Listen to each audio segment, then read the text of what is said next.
everyone, Tiffany Manger here, and forgive me if I sound a little hoarse. My allergies have been bothering me with this cold and rainy weather lately, so I'm a little scratched up sounding.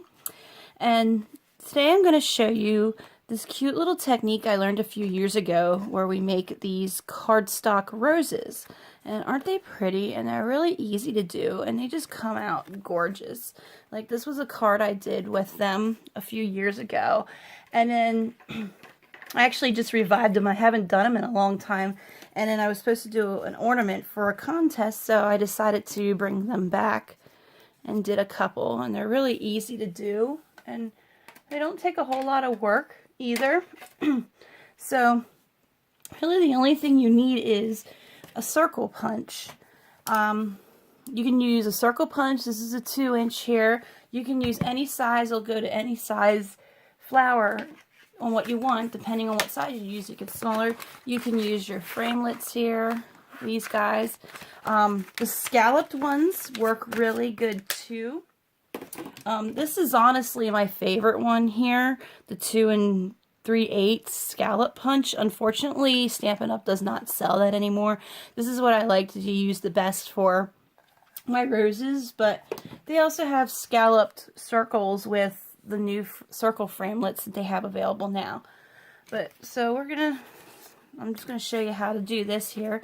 You would take a circle punch or framelit, anything your circle or scallop shape, and you would just punch it out like so.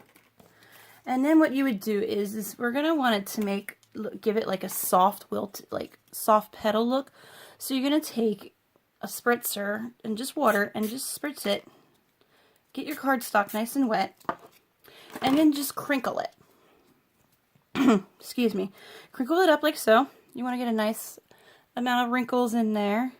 I crinkle it a little bit, and then I unfold it out, and then I crinkle it again where I think it needs some wrinkles at. So I get it really nice, and it makes it kind of soft too.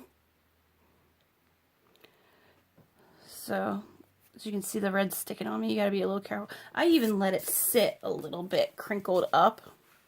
Just let it sit for a few minutes, and then I kind of carefully unravel it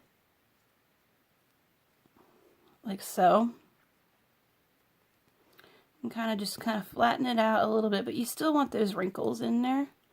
And then you would just set it aside to dry. So I have another one that I did here that I already got done. As you can see, my dirty fingerprint got on it. So what we would do is this is nice and dry, and just to give it a little bit of extra color, I'm going to take some pumpkin pie. This is Peekaboo Peach, by the way. And I used the bigger circle than I did with that, because that's what I had on hand at the time. And the pumpkin pie, and I'm just going to kind of give it a little bit of sponging just to give it some extra color. And as you can see, the color kind of sticks to the wrinkles. And it's going to give it a little more depth. If you want to go around the edges too, you can. And I usually do both sides here.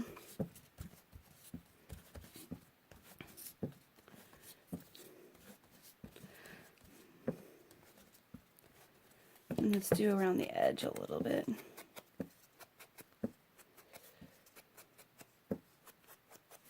Alright, and that's it with that. Let me get my glue out too, just to get ready. You can use either your Tombow glue, or you can use the fine tip glue pen. And I think I like to use the Tombow glue a little better, honestly.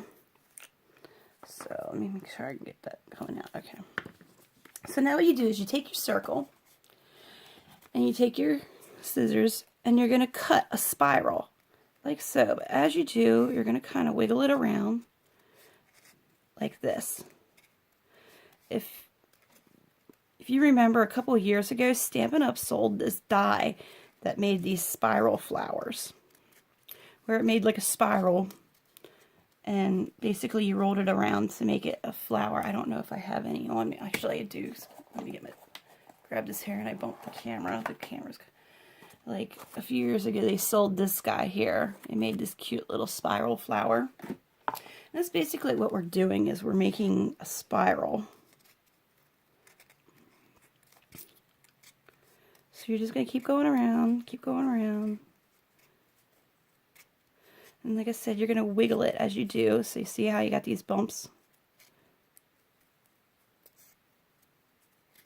And why I liked doing the scallop punches and die cuts was because you got, at the end, you got the extra little roundness going. Alright, I'm almost there. Okay. There we go. Excuse me. So now when you go to do this,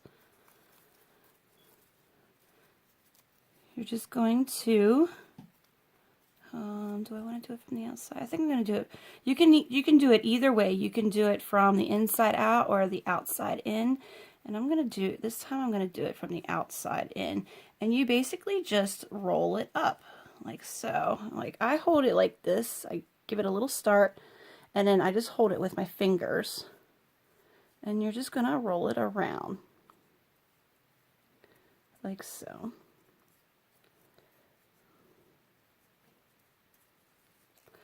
And when you do it from the outside in, it's going to be a little tighter sometimes. Well, once you get to the outside is when it starts getting like, and you can kind of push them down a little bit. It's like the bigger you make your waves, the better petals you're going to have. So you can see I kind of, my little waviness here. And then you're just going to keep going around and going around. And then when you do it from the outside in, you got your little end there you can put on as the bottom. And that works great. If not, you just glue it to the side. So here I'm just going to add a little bit of glue in the middle like that. And I'm going to seal that like so. Excuse me. So there you go. Isn't that beautiful? There's our beautiful little peach rose.